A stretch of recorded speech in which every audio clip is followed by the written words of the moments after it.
রমজানের শেষ দশকে এমন একটি রাত আসে যার মূল্য হাজার মাসের চেয়েও বেশি। একটি রাত যখন আকাশ থেকে নেমে আসে রহমত, ক্ষমা আর অগণিত বরকত। সমস্ত প্রশংসা সেই মহান আল্লাহর জন্য, যিনি মানবজাতির পথ নির্দেশনা হিসাবে পবিত্র কোরআন নাজিল করেছেন। আর সেই ঐতিহাসিক অবতরণের সময় হিসাবে তিনি নির্ধারণ করেছেন রমজানের একটি বিশেষ রাত, লাইলাতুল কদর।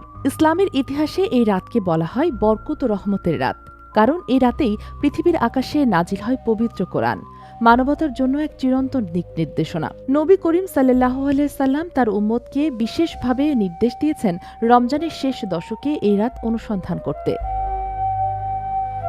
কেন এই রাত এত গুরুত্বপূর্ণ?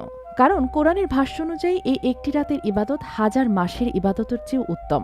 হাদিসে আরও এসেছে, এই রাতে ফেরেশতারা দলবদ্ধভাবে পৃথিবীতে অবতরণ করেন। তাদের নেতৃত্ব দেন জিব্রাইল আলাইহিসসালাম, আর তারা আল্লাহর স্মরণে মগ্ন বান্দাদের জন্য রহমতের দোয়া করতে থাকেন।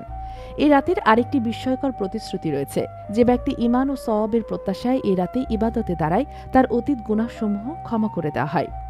এই কারণেই মুসলমানরা রমজানের শেষ দশকে ইবাদত, দোয়া ও ইতেকাফে নিজেদের আরও বেশি নিমগ্ন করে।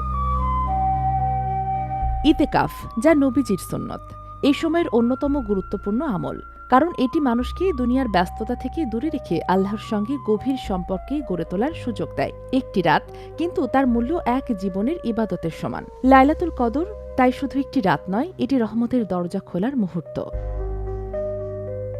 Sheikh Masuma, news desk, daily our Bangladesh.